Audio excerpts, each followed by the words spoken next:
the 10s. Now, I've talked about how premium the 10s Max feels, and this one feels the same. I mean, stainless steel, smaller body. But the thing with this is that, I'm ready for this notch to go away. It's been on 2 phones already. Phone still feels like a premium phone. I'm not too upset with the design, but there are phones that are coming out that are, cheaper, and some could say look better than the iPhone 10s in terms of just overall appeal. Now, one thing that also you'll notice is that the iPhone 10 has always looked the same as this device. So it's like an identical device. So that makes it really hard to justify buying the 10s. Honestly, I'm ready to see Apple do a little bit different of a design on their next phone. And one last thing on that design, the Galaxy S10 is a much lighter phone, than this phone. It's a little bit bigger screen and just a lot lighter. So if you don't like a heavy phone, for the size of this phone, it's actually quite substantially heavy. I mean, 178 grams, something like that, is pretty heavy for this size of a device. So if you like light phones, you want to stay away from the iPhone 10s. So when it comes to display, I talked about it earlier, how I'm kind of, over this. I want to see the notch go away. I already see maybe an all-screen iPhone,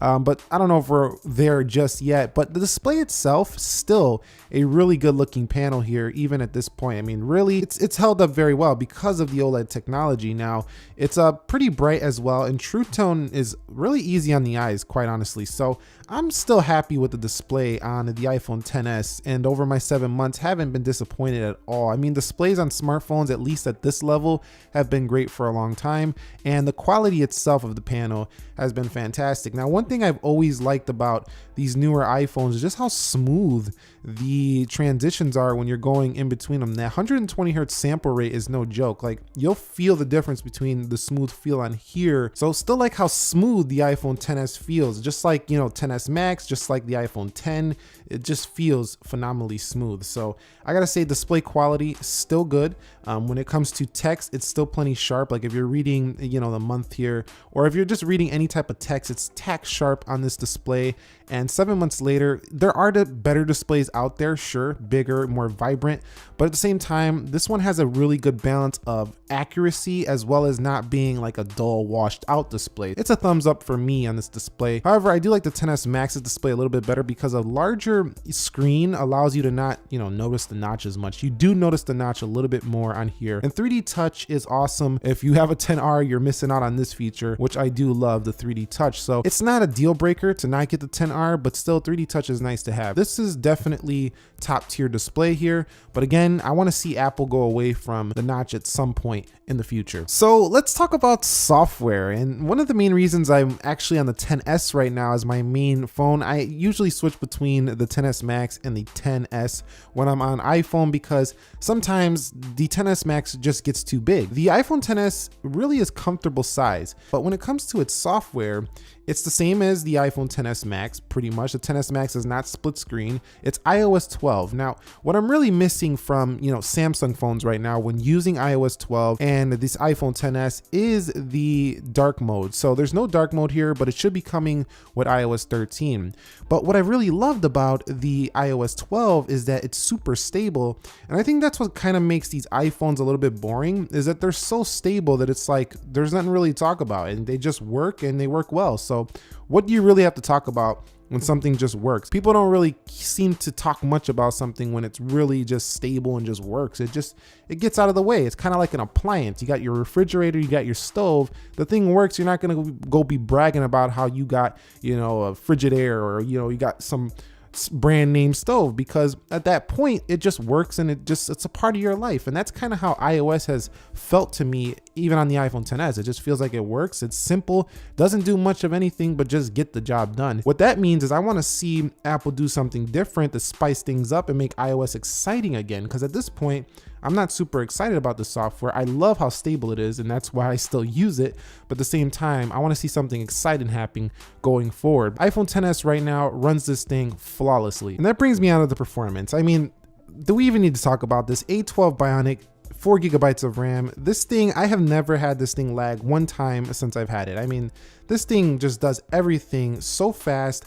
you really you can't slow this thing down. It's like, it's almost impossible to slow the iPhone XS down. If you've slowed it down, let me know how you've done it, because I have not been able to make this thing sweat at all. And I think that's because the iPhone XS is just so much more powerful than the software is taking advantage of it. I mean, it gets ridiculous Geekbench scores. If we ran a benchmark, you would just see ridiculous scores like over 10,000.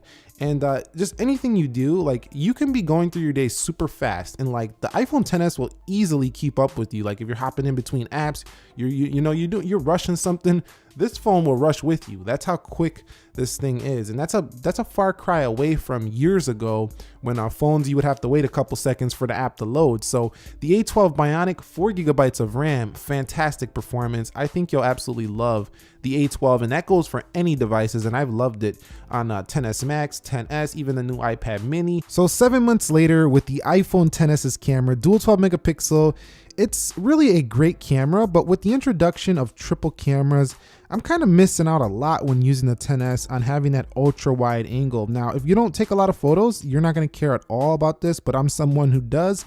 So I'm ready to see the next iPhone with the triple camera setup, which is going to be quite nice. But at the same time, the dual telephoto works well. Every time you take a photo with the XS, I found the results to be very pleasing, very bright photos on this camera as well.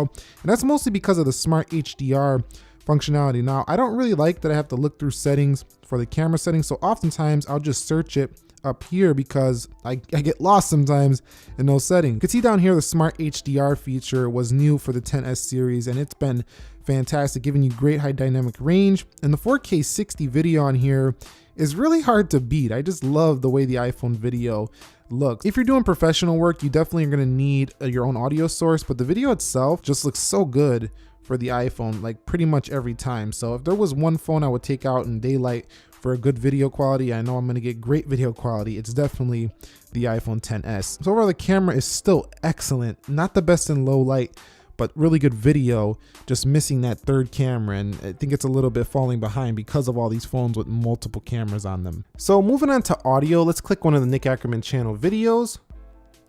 So we have a speaker on the front of the XS at the top and at the bottom, and it gets plenty loud. Now, I did a video similar to this back. I want to be, and it looks better in dark lighting. Now, there's something I really do like about the speakers and audio on the XS, and it's not that it doesn't have a headphone jack. I know it doesn't have that. I don't like that. But what I like about it is how full and rich the audio sounds. So the speakers are very high quality in the XS and XS Max series phones, as well as the iPhone X. Also, I gotta say that Bluetooth on these new iPhones is extremely quick. Like, I don't care what you're doing, this thing just flies through connection. So 7 months later, the battery life on the iPhone XS has just been pretty good for this size. I mean, at first it wasn't that great, but I've been okay with it. Like it got better over time, and I can easily get through a day. Now, I'm not finishing with, a lot of battery life left like the iPhone XR, the XS Max. I'm more like in the 30s at the end of the night with this one. The XR, I'm more like in the 60s. So like that one is a lot better.